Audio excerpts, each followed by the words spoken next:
ఒక నిర్ణయం జీవితాన్ని మార్చేస్తుంది. రాత్రి 11 గంటలు. హైదరాబాద్ నగరంలోని ఒక చిన్న గది. ఆ గదిలో రవి అనే యువకుడు ఒంటరిగా కూర్చున్నాడు. అతని ముందు టేబుల్ మీద 2 వస్తువులున్నాయి. ఒకటి 500 రూపాయల నోటు, మరొకటి ఒక చిన్న పేపర్ మీద రాసిన మాట. నీ ఆలోచనలు మారితే నీ జీవితం మారుతుంది. రవి ఆ పేపర్ని చూసి చిన్నగా నవ్వాడు. ఇవి మోటివేషనల్ మాటలు మాత్రమే, నిజ జీవితంలో ఇవి పనిచెయ్యవు. అతను బీద కుటుంబంలో పుట్టాడు. చిన్నప్పట్నుంచే ఒక మాట అతని చెవుల్లో వినిపించేది: డబ్బు సంపాదించడం చాలా కష్టం. అతని తండ్రి ఎప్పుడూ చెప్పేవాడు, మనలాంటి వాళ్ళు బతికితే చాలు, పెద్దగా కలలు కనొద్దు. ఆ మాటలు రవి మనసులో బలంగా కూర్చున్నాయి. అందుకే రవి ఎప్పుడూ ఒకేలా ఆలోచించేవాడు: రిచ్ పీపుల్ లక్ వల్ల రిచ్ అవుతారు. కాని ఆ రాత్రి అతని జీవితాన్ని మార్చే ఒక సంఘటన జరిగింది. రవి బయటికి నడుస్తూ వెళ్తున్నాడు. ఆ రోడ్డుపై ఒక పెద్ద కారు ఆగింది. కారు నుంచి ఒక వృద్ధుడు దిగాడు. ఆ వృద్ధుడు రవిని చూసి అడిగాడు, బాబూ, ఈ దగ్గర్లో ఏటీఎం ఎక్కడుంది? రవి చూపించాడు. కాని వృద్ధుడు నడవడం కష్టంగా కనిపించాడు. అప్పుడు రవి చెప్పాడు, నేను తీసుకెళ్తాను.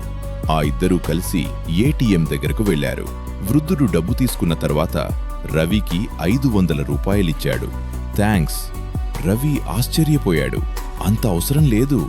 కాని వృద్ధుడు నవ్వుతూ చెప్పాడు, ఇది సహాయం కోసం కాదు, ఒక పరీక్ష కోసం. రవి ఆశ్చర్యపోయాడు. పరీక్ష? వృద్ధుడు అడిగాడు, నీ దగ్గర ఇప్పుడు 500? ఇప్పుడు 500 రూపాయలుంది కదా, నువ్వు దీన్ని ఎలా ఉపయోగిస్తావు? రవి వెంటనే చెప్పాడు, సరే, ఫుడ్ తింటాను. వృద్ధుడు మళ్లీ నవ్వాడు. అదే పూర్ థింకింగ్. రవి కాస్త కోపంగా అడిగాడు, అంటే? వృద్ధుడు చెప్పాడు, పూర్ పీపుల్ డబ్బు వచ్చినప్పుడు వెంటనే ఖర్చు చేస్తారు. రిచ్ పీపుల్ అదే డబ్బును పెంచే దారిని వెతుకుతారు. రవి కొద్దిసేపు నిశ్శబ్దంగా ఉన్నాడు. ఆ మాటలు అతని మెదడులో తిరుగుతున్నాయి. వృద్ధుడు వెళ్ళిపోయాడు. కాని వెళ్లే ముందు ఒక మాట చెప్పాడు, రేపు ఇదే టైం, ఇదే చోటుకురా, నీ నిర్ణయం చెప్పు. రవి ఆ రాత్రి ఇంటికి వెళ్ళాడు. 500 రూపాయల నోటు టేబుల్ మీద పెట్టాడు. ఆ నోటు చిన్నదే, కాని అది ఇప్పుడు ఒక ప్రశ్నలా కనిపిస్తోంది. నేను పూర్ థింకింగ్లోనే ఉన్నానా? మరుసటి రోజు రవి ఒక నిర్ణయం తీసుకున్నాడు. ఆ 500 రూపాయలతో చిన్న వ్యాపారం చేయాలని అనుకున్నాడు. అతను మార్కెట్కి వెళ్ళాడు. చిన్న చిన్న వస్తువులు కొనుగోలు చేశాడు. పెన్, నోట్బుక్స్, చిన్న ఐటమ్స్. ఆఫీస్ దగ్గర అమ్మడం ప్రారంభించాడు. మొదటి రోజు 500 రూపాయలు 850 రూపాయలు అయ్యాయి. రవి ఆశ్చర్యపోయాడు. ఇది నిజంగా పనిచేస్తుందా?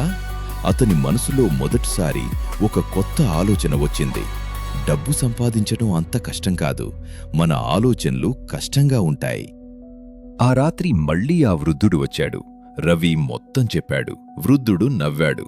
ఇప్పుడు నువ్వు మొదటి స్టెప్ తీసుకున్నావు. కాని వెంటనే ఒక షాకింగ్ విషయం చెప్పాడు. ఇది అసలు పరీక్ష కాదు. రవి ఆశ్చర్యపోయాడు. అంటే? వృద్ధుడు చెప్పాడు, ఇది మొదటి ట్రాప్ మాత్రమే. రవి షాక్ అయ్యాడు. ట్రాప్? వృద్ధుడు చెప్పాడు, చాలామంది మొదటి చిన్న సక్సెస్ వచ్చిన తర్వాత అక్కడే ఆగిపోతారు. అది కూడా పూర్ థింకింగ్. వృద్ధుడు ఒక ప్రశ్న అడిగాడు, నీకు నిజంగా రిచ్ అవ్వాలి అనుకుంటున్నావా?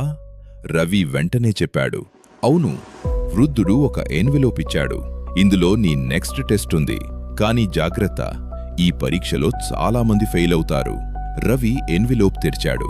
అందులో ఒక సెంటెన్స్ మాత్రమే ఉంది, నీ భయం నీ భవిష్యత్తును నియంత్రిస్తోంది. అదే సమయంలో రవి ఫోన్కి ఒక మెసేజ్ వచ్చింది. ఆ మెసేజ్ చదివి రవి ముఖం మారిపోయింది. అతని కళ్లల్లో భయం కనిపించింది. రవి ఫోన్ స్క్రీన్ని మళ్లీ చూశాడు. ఆ మెసేజ్లో ఇలా ఉంది, నీ తండ్రి ఆసుపత్రిలో ఉన్నారు, వెంటనేరా. రవి ఒక్కసారిగా షాక్ అయ్యాడు.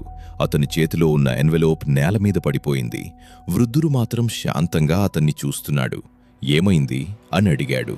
రవి గందరగోళంగా చెప్పాడు, నా నాన్న ఆసుపత్రిలో ఉన్నారు. వృద్ధుడు మెల్లగా అన్నాడు, అయితే వెళ్ళు. రవి పరుగెత్తుకుంటూ ఆసుపత్రికి వెళ్ళాడు. ఆసుపత్రి గదిలో రవి తండ్రి మంచం మీద పడుకున్నారు. డాక్టర్ బయటికి వచ్చి చెప్పాడు, ఒక చిన్న ఆపరేషన్ చేయాలి, కానీ 50,000 రూపాయలు కావాలి. రవి ఒక్కసారిగా నిశ్శబ్దంగా నిలబడ్డాడు. అతని జేబులో ఉన్నది మాత్రమే 850 రూపాయలు. అతని మెదడులో ఒక్కసారిగా ఆ వృద్ధుడు చెప్పిన మాటలు గుర్తొచ్చాయి. నీ భయం నీ భవిష్యత్తును నియంత్రిస్తోంది. రవి తనలోనే అనుకున్నాడు, నేను ఏం చేయాలి? అప్పుడు అతని మనసులో 2 ఆలోచనలు వచ్చాయి.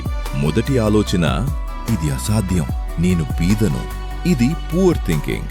రెండో ఆలోచన, ఏదైనా మార్గం ఉండాలి. ఇది రిచ్ థింకింగ్. రవి గోడకి ఆనుకొని కళ్ళు మూసుకున్నాడు. అప్పుడు అతని ఫోన్ మళ్లీ వైబ్రేట్ అయింది. అది ఒక అన్నోన్ నెంబర్. అతను కాల్ తీసుకున్నాడు.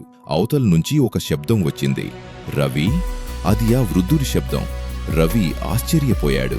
మీకు ఎలా తెలుసు? వృద్ధుడు నవ్వాడాడు. జీవితం ఇలాగే పరీక్షలిస్తుంది. ఇప్పుడు నీకు ఒక అవకాశం ఉంది. రవి అడిగాడు. ఏ అవకాశం? వృద్ధుడు చెప్పాడు. నీ దగ్గర ఉన్న 850 రూపాయలతో 24 గంటల్లో డబ్బు పెంచు. అప్పుడు నీ సమస్య కూడా పరిష్కారమవుతుంది. రవి కోపంగా అన్నాడు, ఇది ఎలా సాధ్యం? వృద్ధుడు ఒక మాట మాత్రమే చెప్పాడు. రిచ్ పీపుల్ సమస్యలు చూసి భయపడరు, అవకాశాలు చూస్తారు అని చెప్పి కాల్ కట్ చేశాడు. రవి బయటికి వచ్చి బెంచ్ మీద కూర్చున్నాడు. అతని మెదడు వేగంగా పనిచేస్తోంది. 850 రూపాయలతో 50,000 ఎలా వస్తాయి? అప్పుడు అతని కళ్ల ముందు ఒక దృశ్యం కనిపించింది. ఆసుపత్రి బయట చాలా మంది ఉన్నారు. వాళ్ళు అందరూ ఒకే సమస్యతో ఉన్నారు. వాళ్ళు ఎదురు చూస్తున్నారు. కొంతమందికి నీళ్లు లేవు, కొంతమందికి ఫుడ్ లేదు. రవి ఒక్కసారిగా లేచాడు. అతని మెదడులో ఒక ఐడియా వచ్చింది. అతను దగ్గరలో ఉన్న షాప్కి వెళ్లాడు. అక్కడ నుంచి నీళ్ల బాటిల్స్, బిస్కెట్లు కొనుగోలు చేశాడు. 850 రూపాయలు మొత్తం ఖర్చు చేశాడు. ఆసుపత్రి బయట అమ్మడం ప్రారంభించాడు. మొదట్లో ఎవ్వరూ కొనలేదు. రవి లోపల భయం పెరిగింది. ఇది తప్పు నిర్ణయమైందా? అప్పుడు ఒక వ్యక్తి వచ్చి నీళ్ల బాటిల్ కొనుగోలు చేశాడు. తర్వాత ఇంకొకరు. కొద్దిసేపటికి అన్నీ అమ్ముడయ్యాయి. 850 రూపాయలు నుంచి 2100 రూపాయలయ్యాయి. రవి ఆశ్చర్యపోయాడు. అతని గుండె వేగంగా కొట్టుకుంటోంది. ఇది నిజంగా పనిచేస్తుంది. అతను మళ్లీ షాప్కి వెళ్లాడు. మళ్లీ ఎక్కువ వస్తువులు కొనుగోలు చేశాడు. ఆ రాత్రి మొత్తం పనిచేశాడు.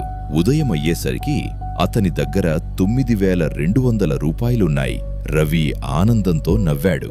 కాని అదే సమయంలో ఆ వృద్ధుడు మళ్లీ అక్కడ కనిపించాడు. వృద్ధుడు అడిగాడు, ఇప్పుడు చెప్పు, నీకు ఎలా అనిపిస్తోంది? రవి చెప్పాడు, డబ్బు సంపాదించడం కష్టం కాదు. వృద్ధుడు నవ్వాడు.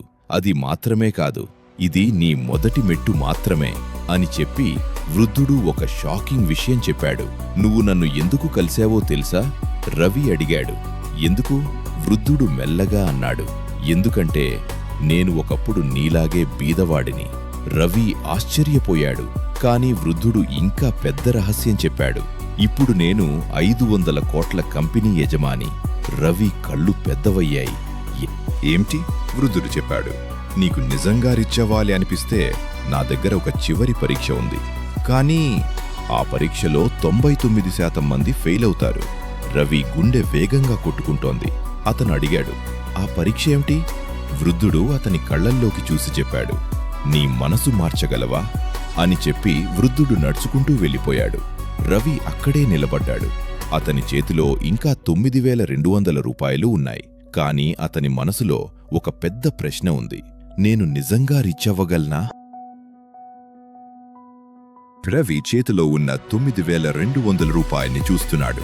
ఆసుపత్రి కారిడార్ నిశ్శబ్దంగా ఉంది. అతని తండ్రి ఇంకా ఆపరేషన్ రూంలో ఉన్నారు. రవి మనసులో ఒక్క ప్రశ్న మాత్రమే తిరుగుతోంది. నేను నిజంగా రిచ్ అవ్వగలనా? అప్పుడు ఒక్కసారిగా వెనక నుంచి ఒక శబ్దం వచ్చింది. రవి! అతను వెనక్కి తిరిగి చూశాడు. అక్కడ మళ్లీ అదే వృద్ధుడు నిలబడి ఉన్నాడు. రవి కొంచెం కోపంగా అడిగాడు, మీరు నాకు ఎందుకు ఈ పరీక్షలిస్తున్నారు? వృద్ధుడు మెల్లగా నవ్వాడు. ఎందుకంటే నీలో ఒక విషయం చూడాలనుకుంటున్నాను. రవి అడిగాడు, ఏ విషయం? వృద్ధుడు చెప్పాడు, నీ ఆలోచనలు మారుతున్నాయా లేదా అని. రవి కొద్దిసేపు నిశ్శబ్దంగా ఉన్నాడు. తర్వాత అడిగాడు, మీరు నిజంగా ఎవరు? వృద్ధుడు అతని కళ్లల్లోకి చూస్తూ మెల్లగా అన్నాడు, నేను నీ భవిష్యత్తు. రవి ఒక్కసారిగా షాక్ అయ్యాడు. ఏమిటి? వృద్ధుడు చిరునవ్వు నవ్వాడు. అవును, నువ్వు నమ్మకపోవచ్చు, కాని నేను కూడా ఒకప్పుడు నీలాగే బీదవాడ్ని. అదే ఆసుపత్రి, అదే భయం, అదే పరిస్థితి. రవి గుండె వేగంగా కొట్టుకుంటోంది. అతను అడిగాడు, అంటే? వృద్ధుడు తన జేబులో నుంచి ఒక ఫోటో తీశాడు. ఆ ఫోటో రవి చేతిలో పెట్టాడు. రవి ఫోటో చూసి పూర్తిగా షాకయ్యాడు. ఆ ఫోటోలో యువకుడిగా ఉన్న వ్యక్తి రవిలాగానే కనిపిస్తున్నాడు. అదే ముఖం, అదే కళ్ళు, అదే నవ్వు. రవి చేతులు వణికాయి, తులు వణికాయి. ఇది ఎలా సాధ్యం? వృద్ధుడు మెల్లగా అన్నాడు, ఎందుకంటే నేను తీసుకున్న నిర్ణయాలు నన్ను ఇక్కడికి తీసుకొచ్చాయి. నీ నిర్ణయాలు నిన్ను ఎక్కడికి తీసుకెళ్తాయో ఇప్పుడు నిర్ణయించాలి అని చెప్పి వృద్ధుడు ఒక చివరి మాట చెప్పాడు. రిచ్ అవ్వడం డబ్బు వల్ల కాదు, ఆలోచన వల్ల. అంత చెప్పి వృద్ధుడు నడుచుకుంటూ వెళ్ళిపోయాడు. రవి అక్కడే నిలబడి ఉన్నాడు. అతని చేతిలో ఇంకా ఆ ఫోటోటో ఉంది. కాని అతని మనసులో ఒక పెద్ద ప్రశ్న ఉంది. నేను కూడా ఆ భవిష్యత్ అవుతానా, లేదా ఇదే జీవితం కొనసాగుతుందా? అక్కడే కథ ఆగిపోతుంది. ఇలాంటి ఆసక్తికరమైన మనసుకు సంబంధించిన విషయాల కోసం మా ఛానల్ని సబ్స్క్రైబ్ చేసుకోండి. మీరు చూస్తున్న ఈ వీడియో మీకు ఉపయోగపడితే ఇలాంటి మరిన్ని వీడియోల కోసం మా ఛానల్ని సబ్స్క్రైబ్ చేయండి.